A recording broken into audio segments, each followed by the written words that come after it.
stories, and reports that make the difference. This is Agidigbo News, 88.7 FM.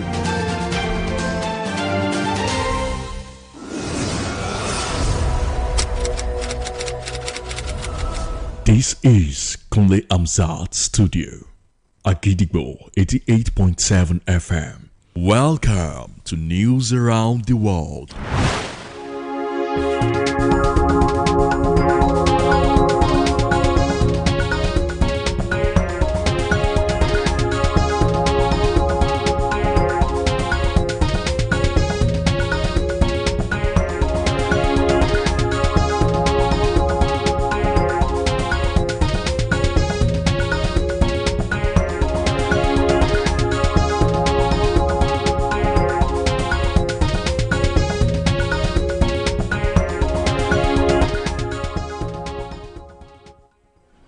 Good evening, welcome to the news around the world on the most listened to radio station, Agidigbo 88.7 FM, Ibadan. I am Bowale Akinbode. First, the headlines. INEC boss urges media to ensure accurate election reporting. Makinde pledges to strengthen Oyo State security architecture. Putin says Russia will take Donbass by force or Ukraine's troops will withdraw. Congo, Rwanda leaders affirm commitment to Trump-backed peace deal. NFF celebrates dedicated, humble leader William Ekong on his retirement. Now the details. The chairman of the Independent National Electoral Commission, Professor Johash Amupiton, has today cautioned that Nigeria's electoral processes remain vulnerable to misinformation, while acknowledging the vital role of journalists in election coverage. Speaking at the public presentation of the INEC Press Corps Chronicles of Nigeria's Election Journalists at the Electoral Institute in Abuja, Amopiton described the book authored by INEC Press Corps Chairman Segun Ojumu as a comprehensive documentation of the sacrifices, risks and behind-the-scene experiences of reporting covering Nigeria's complex electoral landscape.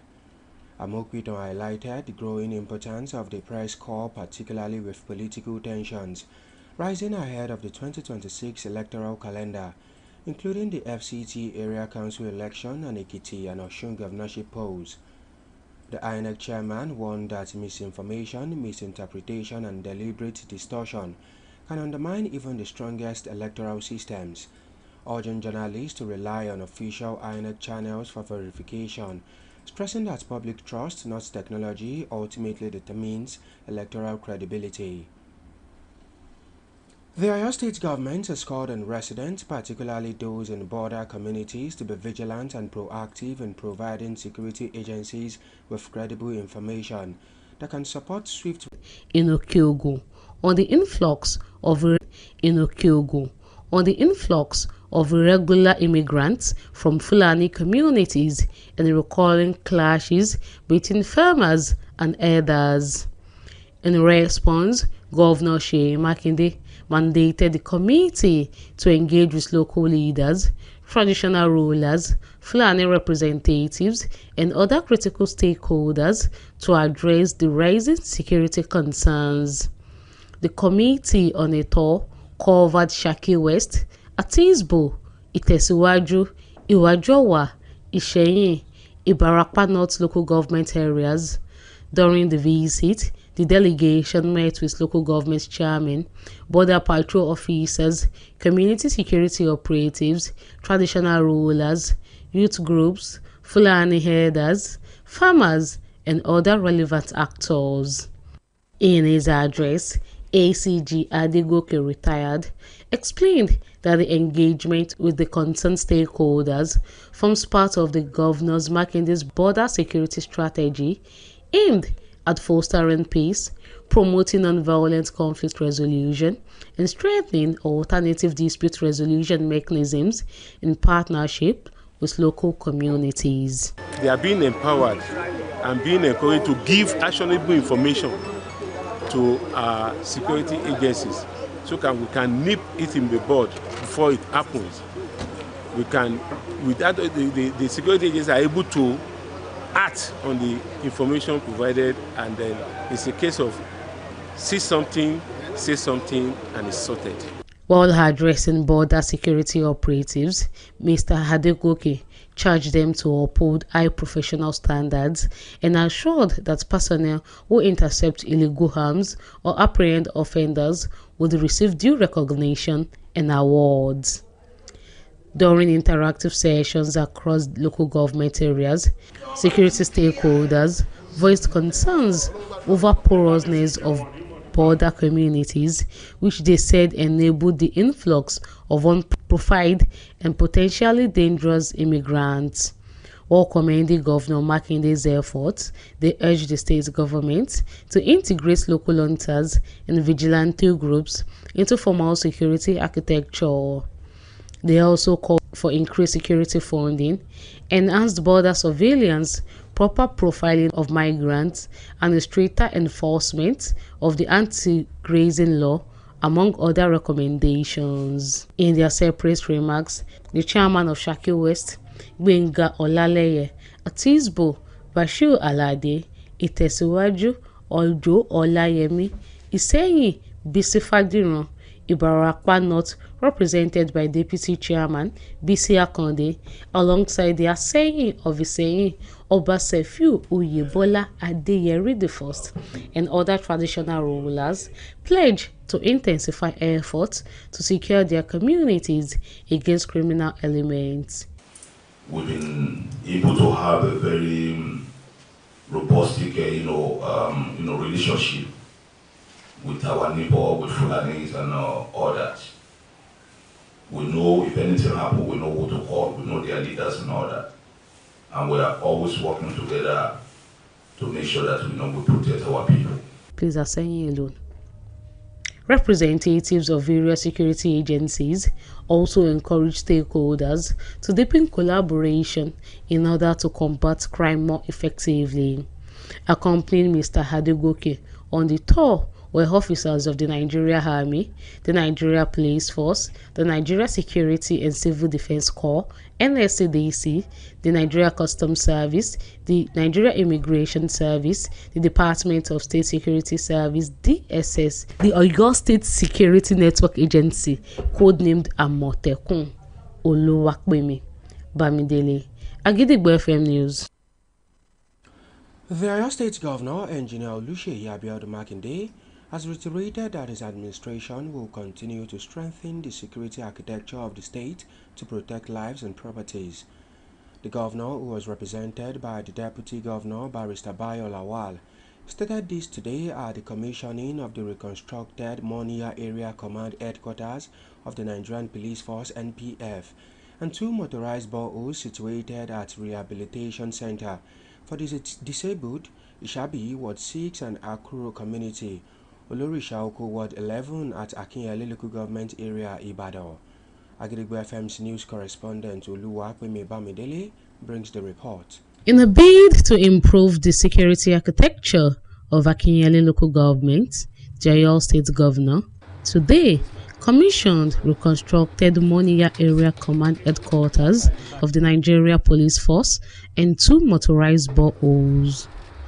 The governor, in his address, maintained that the new area command of the Nigeria Police Station in Monia is part of the constitutional responsibility of the government to secure lives and properties of the people. Governor Makinde noted that the recent security challenges in the area, including reports of banditry, which links to the infiltration of bad elements spreading across the state, as reviewed by security agencies, indicates proactiveness of the government to tackle insecurity. Coming from the northern fringe of the state, or from the southern fringe, this particular location serves as checkpoint and filter point for our people, both innocent and those criminally intended people. Governor Makinde highlighted that Monia Location is rapidly becoming a center point of attraction and urban expansion due to the ongoing project of the Circular Road, which attracts more people to the area. While noting the strategic importance of the project, Governor Makinde added that the infrastructural development projected the local government economically that requires robust security to ensure both safety and a stable environment for investment. I want the new area commander to speak through the commissioner of police if there are things that must be put in place beyond the ability of the local government. Such should be escalated to the state government.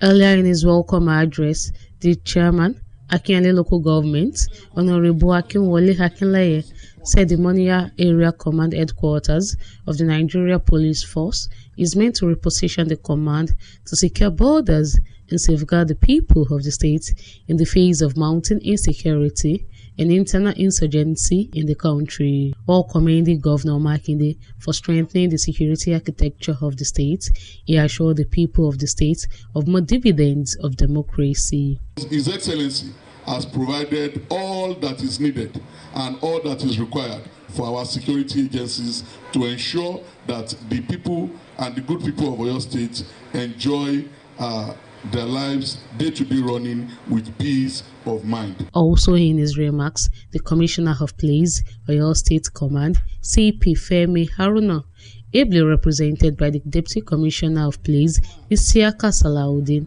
urged the residents of the state to cooperate with the government by providing useful information to the security agencies to tackle insecurity and other social vices in their communities, adding that securing a state is the responsible of all. In their separate goodwill messages, the Commissioner of Education, Science and Technology, Honorable Segun Olayiwola, the Chairman of all Chairmen in Oyo State, Honorable Sikiru Sonda, and an elder statesman, Engineer Julius Akinshola, lauded Governor Makinde's security architecture system and commended Honorable Akinyele for complementing the efforts of the government through the project.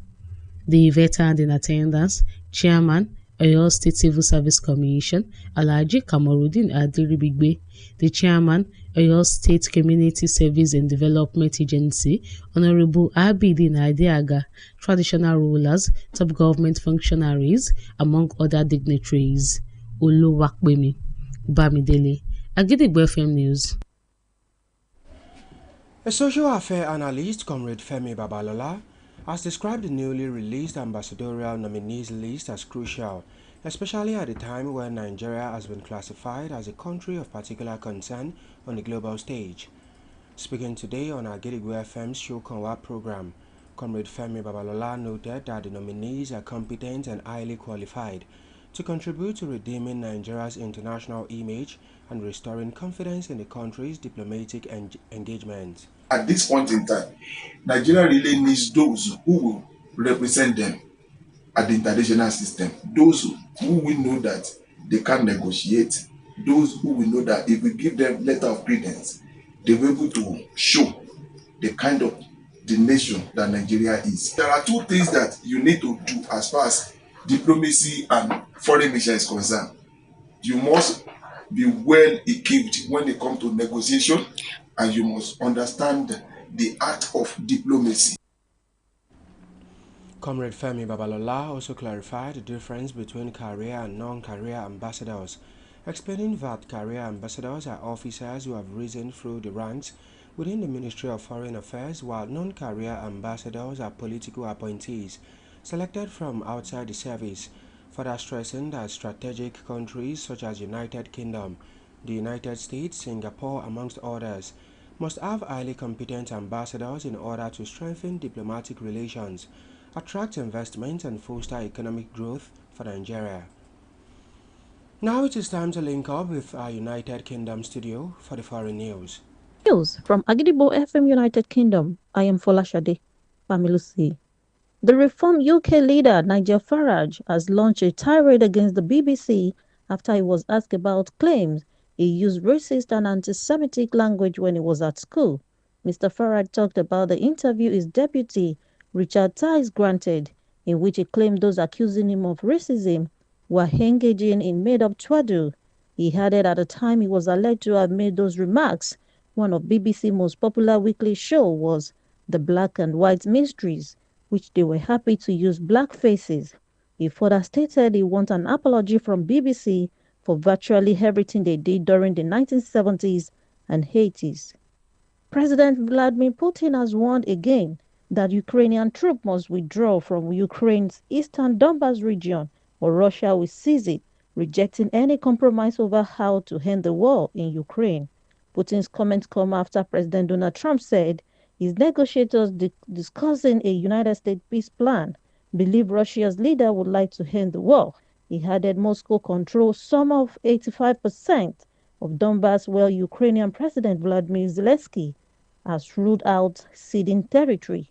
That ends the news from Agribo FM United Kingdom. I am Folashade Familusi. Welcome back. We shall also be moving to our Maryland studio, United States, for more foreign news. News from Kule Amsat Studio at Gidigbo FM, United States. I am Oluwatosin Soya. The Trump administration has said it will reduce the period of time that work permits are valid for refugees, asylees, and other immigrants granted legal protection in the U.S. Its latest move to tighten immigration procedures. The overhaul also applies to immigrants with pending applications for asylum or permanent U.S. residency, known as green cards. Those processes that usually take years to complete, mainly because of a massive backlog of unresolved cases. Under the new rules, U.S. Citizenship and Immigration Services said it will issue work permits to these populations that last for a minimum of 18 months instead of the current 5 years period. In its announcement, USCIS cited the attack against the two National Guard members in Washington, D.C. last week, arguing the change will allow the agency to vet and screen immigrants to vet and screen immigrants more frequently when they file to renew their work permits. The new policy will apply to work permit applications filed after Friday, December 5, as well as those that are pending as of that date. Fighting raged in Eastern Democratic Republic of Congo on Friday, a day after U.S. President Donald Trump hosted Congolese and Rwandan leaders in Washington to sign new deals aimed at ending years of conflict in a region rich in minerals. Congo's President Felix Tshisekedi and Rwanda's Paul Kagame on Thursday reaffirmed commitment to a U.S. brokered deal reached in June to stabilize the vast country and open the way for more Western mining investment. On the ground, however, fierce fighting continued with the warring sides blaming one another. The Rwanda-backed AFC M23 rebel group, which seized the two largest cities in eastern Congo earlier this year and is not bound by the Washington Agreement, said forces loyal to the government were conducting widespread attacks. A Congolese army spokesman said clashes were ongoing and Rwandan forces were bombing. And that has the news from Clay Amsat Studio at Gidigbo FM, United States. I am Oluwatosin Soya. Welcome back once again, now in the exciting world of sport. After a dispassionate evaluation of his 10-year stewardship with the senior national team of Nigeria, the Super Eagles, the Nigerian Football Federation wishes to eulogize William Troost Ekong following his announcement of immediate retirement from international football on Thursday, 4th December 2025. Captain Troost Ekong was a dedicated, selfless and humble leader of the Super Eagles for so many years. Having started his international journey in the year 2015, he served with gusto, zeal and patriotic fervor, and he bestrode the pitch with passion, pride, purpose and commendable sense of duty. Troost Ekong's service delivery over the Africa Cup of Nations finals in 2019, 2021 and 2023 is a marker for younger footballers to seek for emulate. The silver and bronze medals from the Continental Championship are mere drops in a fabulous journey that saw him play in the biggest stage of them all, the FIFA World Cup finals, and score telling goals for Nigeria at international level. As he retires from the international game, the Nigeria Football Federation (NFF) wishes William Troost Ekong the very best in his future endeavors and will do whatever we can within its capacity to help him accomplish his future goals and objectives within the round ladder game. To wrap up the news this evening, here is a recap of the headlines. INEC boss urges media to ensure accurate election reporting. Makinde pledges to strengthen Oyo State security architecture. Putin says Russia will take Donbass by force or Ukraine's troops will withdraw. Congo-Rwanda leaders affirm commitment to Trump-backed peace deal. Information is power.